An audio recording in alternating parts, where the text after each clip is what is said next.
Salut à toutes et à tous et bienvenue dans cette troisième vidéo spéciale calendrier de l'Avent Halloween. Allez, c'est parti pour le jour 3.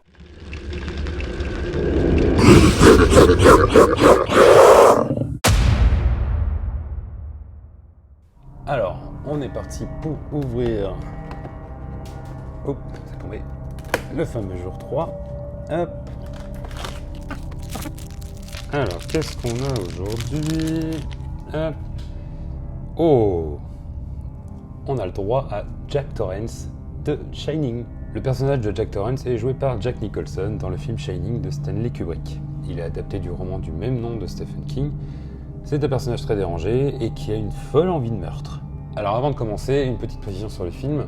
Ce qu'il faut savoir, c'est que c'est une adaptation libre du roman de Stephen King, qui d'ailleurs ne lui a pas trop plu, car pour lui, le livre, enfin en tout cas les principaux aspects du livre ont été mis de côté. Alors pour rectifier cela, il a scénarisé et produit un remake du film pour la télévision qui est passé chez nous sur la chaîne M6. Et pourquoi, me diriez-vous? Alors pour moi, Stanley Kubrick a voulu plutôt traiter la descente dans l'enfer de la folie que de parler du pouvoir du Shining que détient le fils de Jack Torrance, Danny.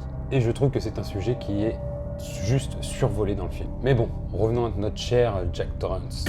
Coucou, chérie! C'est un écrivain qui est engagé comme gardien pendant tout l'hiver d'un grand hôtel isolé du Colorado, l'Overlook. Car monsieur est en panne d'inspiration et il espère la retrouver dans ce cadre et près de sa famille qui l'accompagne. Il y a sa femme Wendy et son fils Danny qui est doté d'un don de médium.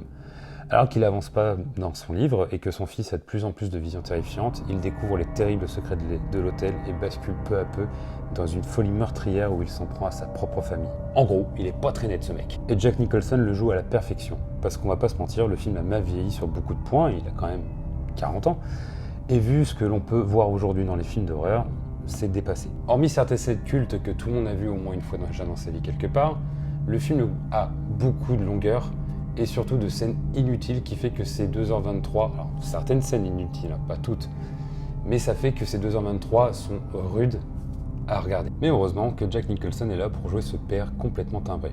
Il fait vraiment peur, c'est d'ailleurs le seul personnage intéressant du film.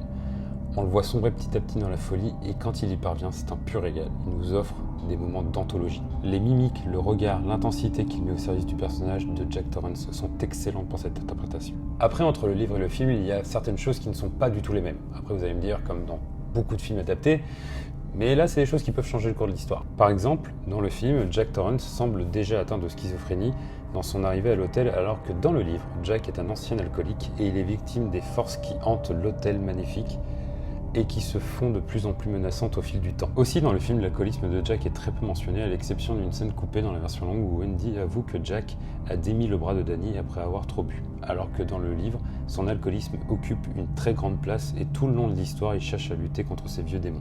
Et il y a d'autres choses, comme la hache par exemple dans le film, qui est en fait un maillet dans le livre, etc., etc. C'est une adaptation libre du roman. Et aussi, il y a beaucoup de questions qui restent sans réponse. Et c'est peut-être ça qui pêche dans le film. On n'a quasiment aucune explication sur tout ce qui se passe et que même en cherchant, on trouve pas. Après, ça, c'est la marque de fabrique de Stanley Kubrick, laisser libre cours à l'imagination du spectateur. Bon, vous l'aurez compris, je suis pas un grand fan de Shining. J'apprécie énormément le jeu d'acteur de Jack Nicholson, qui donne une vraie dimension à son personnage, mais le reste est un peu bordélique et indigeste. Pour moi en tout cas. Mais si vous kiffez les films avec des personnages complètement dérangés, je vous conseille American Psycho, Psychose et The House That Jack Built.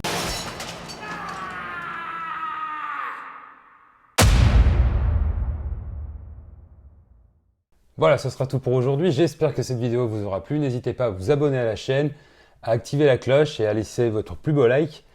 Sur ce, pour moi, je vous dis à demain pour une nouvelle vidéo. Ciao!